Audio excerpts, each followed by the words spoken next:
एक बात अलग से करना चाहता हूं, राजनीतिक चर्चा।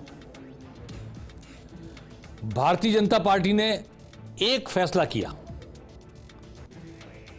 पहली बार मुख्यमंत्री बने, एक बार सरपंच रहे, एक बार पहली बार मुख्यमंत्री बने। कोई और पद नहीं, राजकाज चलाने का अनुभव नहीं, सिर्फ पार्टी के महामंत्री होने का अनुभव। पहली बार एमएलए बने व्यक्ति को मुख्यमंत्री बना दिया। नौजवान चेहरा, एकदम ताजा तरीन। अब इस एक फैसले ने कांग्रेस के सामने कितनी बड़ी चुनौती खड़ी कर दी है, मैं इस पर चर्चा करना चाहता हूं। आज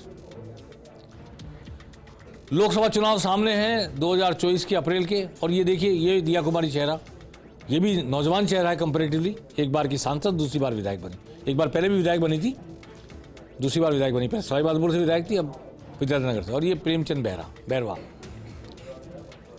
apart from cast combination, next generation has come, next generation has taken over.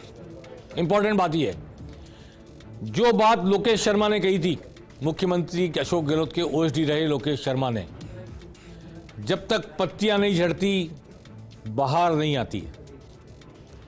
BJP ने पत्तियां झाड़ दी और अब वो बाहर लाने का यत्न कर रहे हैं। क्या कांग्रेस इस बात से, इस संदेश को समझने की कोशिश करेगी? मेरा सवाल आज ये है। बुजुर्ग नेता, क्या अशोक गहलोत, क्या सीपी जोशी और शांति धारीवाल, छोटा सा भी कोई नौजवान चेहरा नहीं है। और नौजवान चेहरा जो माना जा सकता था सचिन पायलट का, वो भी अब उतने नौजवान नहीं रहे। 5 साल लड़ते भिड़ते झगड़ते अशोक गहलोत के साथ, सरकार गिराने की कोशिश करते, उनका चेहरा भी नौजवानों को उस तरह अट्रैक्ट करने वाला नहीं है, ताज़ा नहीं है, फ्रेश नहीं है। वो जो पट्टी है उस पर इबारत लिख दी गई है एक उनके द्वारा। तो ये डोटासरा, ये अशोक गहलोत, ये सचिन पायलट, ये रंधावा और सचिन पायलट के साथ सीपी जोशी, क्या ये अब कांग्रेस को आगे ले जाने में सक्षम है? ये सवाल मैं खड़ा करना चाहता हूं। 2024 का चुनाव सामने है। 2023 के विधानसभा चुनाव में राहुल गांधी चाहते थे कम से कम 50 नौजवानों को टिकट मिले, नए लोगों को टिकट मिले, नहीं दिया गया, नहीं मिल पाया।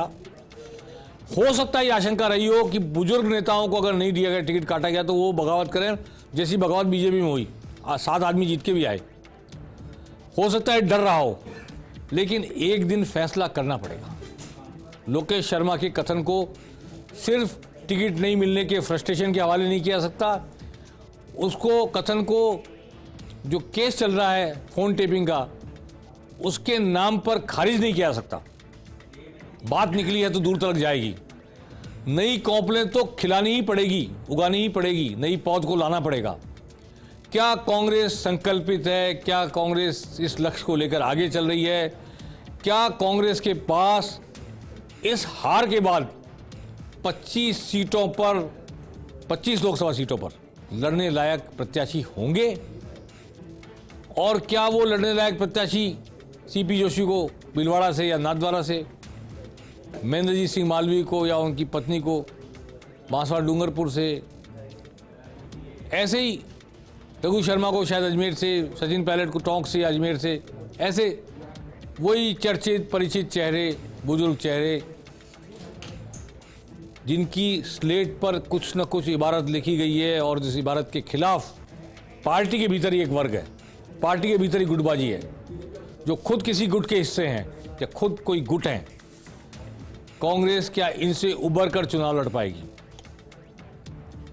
भाजपा ने अपनी पुरानी पीढ़ी को नमस्ते कर दिया तीनों राज्य में, और नई पीढ़ी जो 15 साल 20 साल सर्व कर सके पार्टी को, चाहे मुख्यमंत्री रहें चाहे किसी और पद पर रहें, और जो नौजवानों को अट्रैक्ट कर सकें, नौजवानों की भावना समझ सकें, नौजवानों की भाषा को समझ सकें, नौजवानों की प्रॉब्लम्स को समझ सकें, ऐसी पीढ़ी को लेकर आ गए। अब कांग्रेस क्या नौजवान होने की कोशिश करेगी, जवान होने की कोशिश करेगी? ये यक्ष प्रश्न राहुल गांधी, प्रियंका गांधी और बुजुर्गवार खड़गे उनके सामने है। आप देखिए कि हार का ठोक ठीकरा चाहे किसी के माथे फोड़ा जाए, लेकिन जब आप 2 साल प्रदेश अध्यक्ष रहने के बाद 60-70% जिलों में जिलाध्यक्ष नियुक्त नहीं कर पाते, आपका संगठन नहीं पार्टी का, और बीजेपी का संगठन ही संगठन है, बूथ लेवल से लेकर ऊपर तक संगठन ही संगठन है, किसके माथे ठीकरा फोड़ेंगे हम? 16 यूआईटी थी, एक भी अध्यक्ष नियुक्त नहीं किया। जेडीए में अध्यक्ष नहीं, जोधपुर डेवलपमेंट अथॉरिटी में अध्यक्ष नहीं, अजमेर डेवलपमेंट अथॉरिटी में नहीं। आप ही की पार्टी के लोग बनते, पावर सेंटर बनते, लोगों का भला करते, पर ब्यूरोक्रेसी के हवाले रखा आपने। अब आप कैसे कहेंगे सत्ता में भागीदारी के सवाल पर आपका नौजवान, आपका कार्यकर्ता बुझा हुआ था और बीजेपी का कार्यकर्ता उमंग से भरा, जोश से भरा था। उसके बाद एक मकसद था, आपके कार्यकर्ता के पास मकसद नहीं था। इस सच्चाई को कैसे जानेंगे आप? सिर्फ और सिर्फ दिन में 8 बार, 6 बार, 4 बार लाइव सभाएं कर देने से टीवी चैनलों पर, और आपका प्रदेश अध्यक्ष आपकी छाया बनकर हर सभा में मौजूद रहे, भाषण दे और लाइव वो भी दिखाया जाए। संगठन के नाम पर क्या खड़ा करने की कोशिश की? आखिरी दिनों में 80-80, 85-85 लोगों की उपाध्यक्ष, महामंत्री, मंत्री, लंबी लंबी लिस्ट हैं 2 महीने पहले चुनाव के। आदमी अपने आप को रिकॉग्नाइज भी नहीं करा पाए सोसाइटी में कि मैं कुछ बन गया हूं, और कुछ बन गया 80 सीटों, 80 लोगों में से एक में बन गया। तो वेल डिफाइंड कुछ नहीं, वेल ऑर्गेनाइज कुछ नहीं, वेल थॉट के साथ कुछ नहीं। सिर्फ एक जो भी थी, मैं उसकी आलोचना नहीं कर रहा, वो कंपनी प्रोफेशनल कंपनी, उसने प्रोफेशनली अपने जो सुझाव दिए, चाहे गहलोत जी को कोई दुशाला ओढ़ने को कहा, दुपट्टा ओढ़ने को कहा, चाहे पिंक बैकग्राउंड पर चुनाव प्रचार कराया, जो भी सब कुछ कहा, वो एक प्रोफेशनल काम था। लेकिन मैं आज इस मौके पर कहना चाहता हूं कि प्रोफेशनल सुझाव, प्रोफेशनल स्ट्रेटेजी तभी काम करती है जब आपका पॉलिटिकल वर्कर चार्ज हो, उस पॉलिटिकल वर्कर के पास ऊष्मा हो, ऊर्जा हो, संकल्प शक्ति हो, इच्छा शक्ति हो। अगर वो नहीं है, उमंग नहीं है, तो आपकी स्ट्रेटेजी कभी कामयाब नहीं हो सकती, क्योंकि वो नीचे जाकर फेल हो जाती है।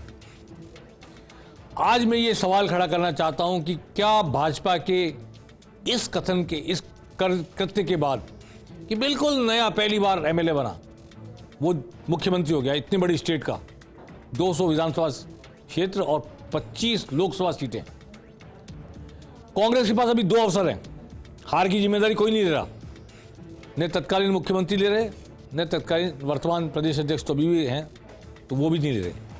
वो कांग्रेस का विषय है, हार की कोई जिम्मेदारी ले ना ले, लेकिन कांग्रेस के पास एक अवसर तो नेता प्रतिपक्ष नियुक्त करने का है। क्या कांग्रेस नेता प्रतिपक्ष की नियुक्ति के जरिए कोई मैसेज देगी, कोई संदेश देगी प्रदेश की जनता को, कांग्रेसी कार्यकर्ताओं को और अपने चुने विधायकों को, जिसका संदेश का कोई मतलब लोकसभा चुनाव की लड़ाई में निकल सके? क्या ऐसा कोई मतलब निकालने की कोशिश करने वाला कृत्य करेगी कांग्रेस नेता प्रतिपक्ष की नियुक्ति के जरिए? और दूसरा, मार्च में 3 सीटें खाली हो रही हैं राज्यसभा की। मनमोहन सिंह रिटायर हो रहे हैं, भूपेंद्र यादव रिटायर हो रहे हैं, किरोड़ीलाल मीणा रिटायर हो रहे हैं।